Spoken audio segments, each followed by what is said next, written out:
Friends, இந்த குழம்பு பாருங்களா எவ்வளோ ஒரு சூப்பராக இருக்குது பாருங்களா. கொத்தரங்காய் யாருக்கெல்லாம் பிடிக்காதுன்றாங்களோ இந்த மாதிரி குழம்பு பண்ணி கொடுங்க, அவங்க அந்த அளவுக்கு விரும்பி சாப்பிடுவாங்க. டேஸ்ட்டும் அந்த அளவுக்கு சூப்பராக இருக்கும். நம்ம சாதத்தோட வச்சு சாப்பிடும் போது அந்த அளவுக்கு டேஸ்ட்டாக இருக்கும். இன்னைக்கு இந்த கொத்தரங்காயை வச்சு நம்ம சூப்பரான ஒரு குழம்பு தான் பண்ண போகிறோம். எப்படி செய்யலாம்னு பார்க்கலாமா? Hi friends, welcome to Kerala சமையல். இந்த கேரளா சமையலில் சூப்பரான ஒரு டேஸ்ட்டில் நம்ம கொத்தரங்காய் குழம்பு தான் பண்ண போகிறோம். வாங்க எப்படி செய்யலாம்னு பார்க்கலாம். ஃப்ரெண்ட்ஸ், நம்ம இந்த கொத்தரங்காயை வச்சு கொத்தரங்காய் குழம்பு தான் பண்ண போகிறோம். நான் 250 கிராம் கொத்தரங்காய் எடுத்திருக்கேன். கொத்தரங்காயை முதல்ல தூக்கி பார்த்தீங்களா, இந்த முன்னாடி இருக்கிறதையும் இதோ பாருங்க, இந்த சைடு கட் பண்ணிங்கன்னா நல்லா நார் மாதிரி வரும். இதோ பாருங்க, நான் பிஞ்சாறு கட்டணும் அந்த அளவுக்கு வரல.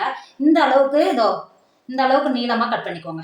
நீங்கள் ஒரு தடவையும் கட் பண்ணும்போது இதில் இருக்கிற 4 எடுக்கிற மாதிரி கட் பண்ணணும். இந்த பாருங்க, இந்த மாதிரி இருக்கிற கொத்தரங்காயெல்லாம் இது மாதிரி கட் பண்ணி எடுத்துக்கோங்க. நீங்கள் கட் பண்ணுறது இந்த அளவுக்கு இருக்கணும். இங்கே பாருங்க, இந்த மாதிரி இருக்கணும். இப்போ இருக்கிற கொத்தரங்காயெல்லாம் கட் பண்ணி எடுத்துக்கோங்க. இப்போ பாருங்க, நம்ம கொத்தரங்காயெல்லாம் நல்லா கட் பண்ணி எடுத்துட்டோம். ஒரு 2 தடவை நல்லா தண்ணி ஊற்றி கழுவிட்டு வேற ஒரு பாத்திரத்துக்கு மாற்றி வச்சுக்கோங்க.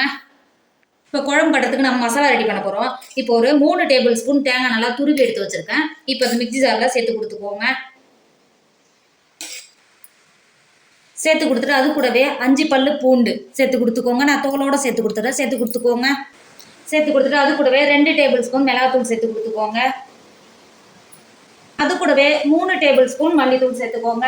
நீங்கள் எப்பயுமே 2 டேபிள் ஸ்பூன் மிளகாத்தூள் எடுத்தீங்கன்னா 3 டேபிள் ஸ்பூன் மல்லித்தூள் சேர்த்துக்கோங்க. அப்போ தான் இன்னும் நல்லா கரெக்டாக இருக்கும். 3 டேபிள் ஸ்பூன் மல்லித்தூள் சேர்த்து கொடுத்துக்கோங்க. சேர்த்து கொடுத்துட்டு மிக்ஸி மூடி போட்டு மூடி, தண்ணி எதுவும் சேர்க்காம அரைச்சி எடுத்துக்கோங்க. சேர்த்து கொடுத்துட்டு மிக்ஸி மூடி போட்டு மூடி நல்லா அரைச்சிக்கோங்க. நம்ம தண்ணி எதுவும் சேர்க்க தேவையில்ல, தேங்காயில் இருக்கிற தண்ணியே நமக்கு போதும். மசாலா போல் அரைஞ்சி வந்துடும். இப்போ அரைச்சி எடுத்துக்கோங்க. நாம் அரைச்சி எடுத்தது இந்த அளவுக்கு இருக்கணும். இங்கே பார்த்தீங்களா, நம்ம தண்ணி எதுவும் சேர்க்கலை, நம்ம தேங்காயில் இருந்தது தண்ணியே நல்லா அரைஞ்சி வந்துருக்குன்னு பார்த்தீங்களா. இந்த அளவுக்கு அரைஞ்சாவே போதும். இதை மூடி போட்டு மூடி ஓரமாக வச்சுக்கோங்க. இப்போ குழம்பு பண்ணுறதுக்கு அடுப்பில் நான் ஒரு மண்சட்டி வச்சுருக்கேன். இல்லை 2 டேபிள் ஸ்பூன் எண்ணெய் சேர்த்துக்கோங்க. எண்ணெய் சேர்த்து எண்ணெய் நல்லா சூடாயிடுச்சு. 1/4 டேபிள் ஸ்பூன் கடுகு சேர்த்துக்கோங்க. அது கூடவே 1/2 டேபிள் ஸ்பூன் பெருஞ்சீரகம் சேர்த்துக்கோங்க. அதுவும் பெருஞ்சீரகம் நல்லா பொரிஞ்சு வந்துருச்சு. 3 கொத்து கருவேப்பிலையை உருப்பிட்டு சேர்த்துக்கோங்க. பெரிய சைஸ் வெங்காயத்தை நல்லா பொடியாக கட் பண்ணி வச்சுருக்கேன். இப்போ உள்ள சேர்த்து கொடுத்துக்கோங்க. வெங்காயம் வதங்கிறதுக்கு 1 டேபிள் ஸ்பூன் உப்பு சேர்த்துக்கோங்க. சேர்த்துட்டு வெங்காயத்தை நல்லா வதக்கிக்கோங்க. வெங்காயத்தை நல்லா சாஃப்டாக வதங்குற வரைக்கும் நல்லா வதக்கிக்கோங்க. இப்போ பாருங்கள், வெங்காயம் எந்த அளவுக்கு நல்லா வதங்கி வந்திருக்கு பார்த்தீங்களா. இப்போது பழுத்த தக்காளியை 2 தக்காளியாக கட் பண்ணி வச்சுருக்கேன். இப்போ உள்ள சேர்த்துக்கோங்க. சேர்த்துட்டு நல்லா வதக்கிக்கோங்க. தக்காளி சேர்த்து நல்லா கிண்டி கொடுத்துட்டு இது கூடவே 1 டேபிள் ஸ்பூன் காஷ்மீர் மிளகாத்தூள் சேர்த்துக்கோங்க. கலருக்காக தான் சேர்த்துக்கிறேன். நான் காரத்துக்கு மிளகாத்தூள் சேர்த்து அரைச்சி வச்சுருக்கேன் மசாலாவை. சரி, தக்காளி வதங்கும் போதே நம்ம சேர்த்த மிளகாத்தூளும் நல்லா பச்சை வடை போய் நல்லா வதங்கி வந்துடும். நல்லா வதக்கிக்கோங்க, சாஃப்டாக வதக்கிக்கோங்க. இப்போ பாருங்கள், வெங்காயம் தக்காளி நல்லா நம்ம சேர்த்த மிளகாத்தோட நல்லா கிரேவி பார்த்து நல்லா வதங்கி வந்துருக்கு பார்த்தீங்களா. இப்போ இந்த ஸ்டேஜில் நம்ம ஏற்கனவே கழுவி எடுத்து வச்சுருக்கோம்ல கொத்தரங்காயை உள்ளே சேர்த்துக்கோங்க. அது கூடவே நான் அரைச்சி வச்சுருக்கிற மசாலாவும் உள்ளே சேர்த்துக்கோங்க. சேர்த்துட்டு 2ம் சேர்த்து நல்லா கலந்து கொடுத்துக்கோங்க. இப்போ பாருங்க, நம்ம சேர்த்த கொத்தரங்காய் நல்லா மசாலாவோட நல்லா வதங்கி வந்துருச்சு. இந்த ஸ்டேஜில் 1/2 நெல்லிக்காய் புளியை நல்லா ஜூஸாக கரைச்சி வச்சுருக்கேன். அந்த புளி தண்ணியை உள்ளே சேர்த்துக்கோங்க. புளி தண்ணி சேர்த்து கொடுத்துட்டு உங்களுக்கு எந்த அளவுக்கு குழம்புக்கு தண்ணி சேவையை சேர்த்து கொடுத்துக்கோங்க. சேர்த்துட்டு இப்போ நல்லா கலந்து கொடுத்துக்கோங்க. இப்போ தண்ணி சேர்த்து கொடுத்துட்டு நம்ம உப்பு 1 டேபிள் ஸ்பூன் தான் உப்பு சேர்த்துருக்குறோம்.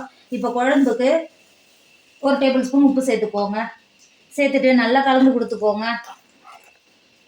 கலந்து கொடுத்துட்டு மூடி போட்டு மூடி நல்லா கொத்தரங்காய் வெந்து குழம்பு நல்லா கிரேவி ஆகிற வரைக்கும் நல்லா கொதிக்க வச்சுக்கோங்க. நல்லா வேக வச்சுக்கோங்க. இப்போ பாருங்கள், நம்ம குழம்பு எந்த அளவுக்கு நல்லா கொதிச்சு எந்த அளவுக்கு நல்லா வெந்து வந்துருக்கு பார்த்தீங்களா. அங்கே பாருங்கள், இங்கே பாருங்கள், பார்க்கவே எவ்வளோ ஒரு சூப்பராக இருக்குது. இப்போ இந்த ஸ்டேஜில் 1/2 டேபிள் ஸ்பூன் கரம் மசாலா சேர்த்துக்கோங்க. நல்லா ஒரு டேஸ்ட்டை கொடுக்கும். சேர்த்து கொடுத்துட்டு 1 கைப்பிடி அளவு மல்லித்தழை கட் பண்ணி வச்சுருக்க உள்ள சேர்த்து கொடுத்துக்கோங்க. சேர்த்து கொடுத்துட்டு மூடி போட்டு மூடி குழம்பு இறக்கிக்கோங்க.